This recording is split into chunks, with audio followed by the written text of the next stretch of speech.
നമസ്കാരം.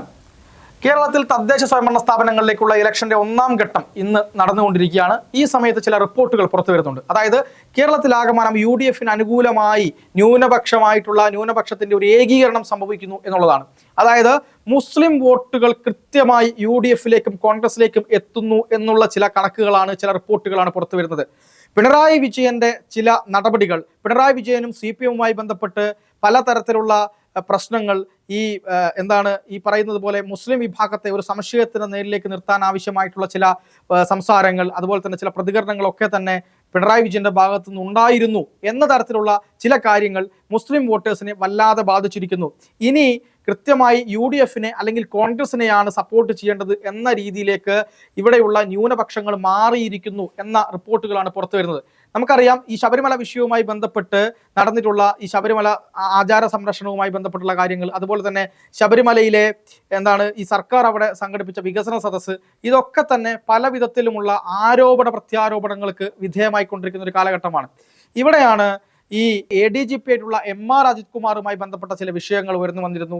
MR അജിത് കുമാറും BJP നേതാക്കളും തമ്മിൽ കാണുകയും അത് മുഖ്യമന്ത്രിക്ക് വേണ്ടിയിട്ടുള്ള ഒരു പാലമായിട്ടാണ് പ്രവർത്തിച്ചത് തുടങ്ങിയ കാര്യങ്ങളുമൊക്കെ വലിയ രീതിയിൽ ചർച്ചയാവുകയും, ആർക്ക് വേണ്ടിയിട്ടാണ് MR അജിത് കുമാർ ഈ പറയുന്ന RSS നേതാവിനെ പോയി കണ്ടത്, അങ്ങനെ കണ്ട MR അജിത് കുമാറിനെതിരെ ഇതുവരെ ഒരു നടപടി പോലും ഈ പറയുന്ന പിണറായി വിജയന്റെ ഗവൺമെന്റ് എടുത്തിട്ടില്ല എന്ന് മാത്രമല്ല, ഈ MR അജിത് കുമാറിനെ എല്ലാ കേസുകളിൽ നിന്നും രക്ഷിക്കുന്ന ഒരു സമീപനം ഈ പറയുന്ന ഇടതുപക്ഷ ഗവൺമെന്റിന്റെ ഭാഗത്തു നിന്നുണ്ടായി. ഇത് ന്യൂനപക്ഷങ്ങൾക്കിടയിൽ വലിയ തരത്തിലുള്ള പ്രശ്നത്തിന് അല്ലെങ്കിൽ പിണറായി വിരുദ്ധതയ്ക്ക് കാരണമായിട്ടുണ്ട് എന്നാണ് റിപ്പോർട്ടുകൾ പുറത്തു വരുന്നത്.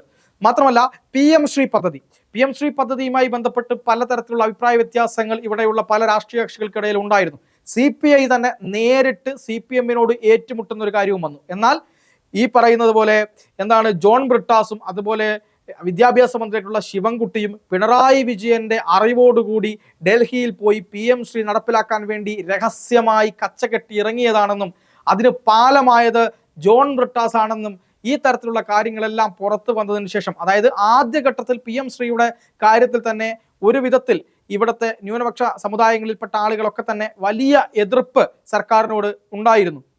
പക്ഷെ പിന്നീട് അതിന് പാലമായത് ബ്രിട്ടാസ് ആണ് തുടങ്ങിയ കാര്യങ്ങളെല്ലാം ധർമ്മേന്ദ്ര പ്രധാൻ എന്ന് പറയുന്ന വിദ്യാഭ്യാസ മന്ത്രി പറഞ്ഞതിന് ശേഷം ഇവിടെ ഉയർന്നു വന്നത് വലിയ തരത്തിലുള്ള എതിർപ്പാണ്.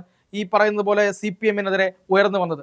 CPM എന്ന് പറയുന്ന രാഷ്ട്രീയ പാർട്ടി അവർക്ക് വോട്ട് കിട്ടാൻ വേണ്ടി മാത്രം ചില സമീപനങ്ങൾ സ്വീകരിക്കുകയും പിന്നീട് തള്ളിപ്പറയുകയും ചെയ്യുന്ന ഒരു സമീപനമാണ് എന്നുള്ളത് ന്യൂനപക്ഷങ്ങൾക്കിടയിൽ വലിയ ചർച്ചയായിട്ടുണ്ട്. അതായത് കൃത്യമായി ജമാഅത്തെ ഇസ്ലാമിയെ പോലുള്ള ആളുകളുടെ അടുത്ത് പോയിട്ട് വോട്ട് ചോദിക്കുക, ജമാഅത്തെ ഇസ്ലാമിയുടെ സഹായം വേണമെന്ന് പറയുക, അങ്ങനെ വോട്ട് കിട്ടി ജയിച്ചതിന് ശേഷം ജമാഅത്തെ ഇസ്ലാമിയുടെ സഹായം തങ്ങൾക്ക് കിട്ടിയിട്ടുണ്ട് എന്ന് പറഞ്ഞ് പത്രസമ്മേളനം നടത്തുക, പിന്നീട് ഇങ്ങോട്ട് ജമാഅത്തെ ഇസ്ലാമി ഇവർക്കെതിരാകുമ്പോൾ ജമാഅത്തെ ഇസ്ലാമിയെ തള്ളിപ്പറഞ്ഞ് അവർ തീവ്രവാദ പാർട്ടികളാണ് എന്ന് പറയുക, യഥാർത്ഥത്തിൽ ഒരു നിലവാരമില്ലാത്ത ഒരു നിലപാട് സ്വീകരിക്കുന്ന രീതിയിലേക്ക് പിണറായി വിജയനും കൂട്ടരും മാറിയിരിക്കുന്നു എന്നുള്ളത് ന്യൂനപക്ഷ സമൂഹത്തിനിടയിൽ വലിയ തരത്തിൽ ചർച്ചയായിട്ടുണ്ട്. യഥാർത്ഥത്തിൽ എന്താണ് ഇവിടെ സംഭവിക്കുന്നത്?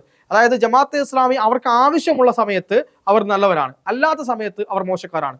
SDPIയെ ഒരു നോക്കുകൊണ്ടോ വാക്കുകൊണ്ടോ വെറുപ്പിക്കാൻ ഇവർ മുന്നിട്ടിറങ്ങാറില്ല. ലീഗിനെയും ജമാഅത്തെ ഇസ്ലാമിയെയും ചേർത്ത് നിർത്തിക്കൊണ്ട് ഈ മുസ്ലിം വിഭാഗത്തിനിടയ്ക്ക്, മുസ്ലിം സംഘടനകൾക്കിടയ്ക്ക് ഭിന്നിപ്പുണ്ടാക്കാനുള്ള ശ്രമവും CPMന്റെ ഭാഗത്തു നിന്ന് നടന്നിരുന്നു.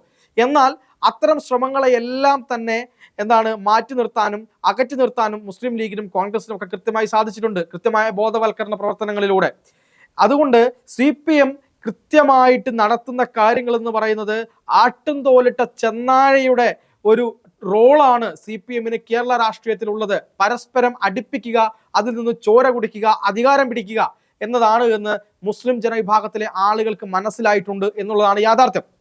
അതുകൊണ്ട് തന്നെ ഈ തെരഞ്ഞെടുപ്പിലും അടുത്ത നിയമസഭാ തെരഞ്ഞെടുപ്പ് ഉൾപ്പെടെയുള്ള കാര്യങ്ങളിലും മുസ്ലിം ജനവിഭാഗത്തിന്റെ പിന്തുണ കൃത്യമായിട്ടും CPMന് കിട്ടില്ല എന്ന കാര്യം തന്നെയാണ് പുറത്തു വരുന്നത്. കഴിഞ്ഞ തവണ ഭരണം നിലനിർത്താൻ വേണ്ടി CPMനെ ഏറ്റവും കൂടുതൽ സഹായിച്ചത് ആരാണെന്ന് ചോദിച്ചാൽ അത് കേരളത്തിലെ ഇടതുപക്ഷത്തെ മുന്നോട്ട് കൊണ്ടുവന്നത് ഈ പറയുന്ന ന്യൂനപക്ഷ ഏകീകരണമായിരുന്നു.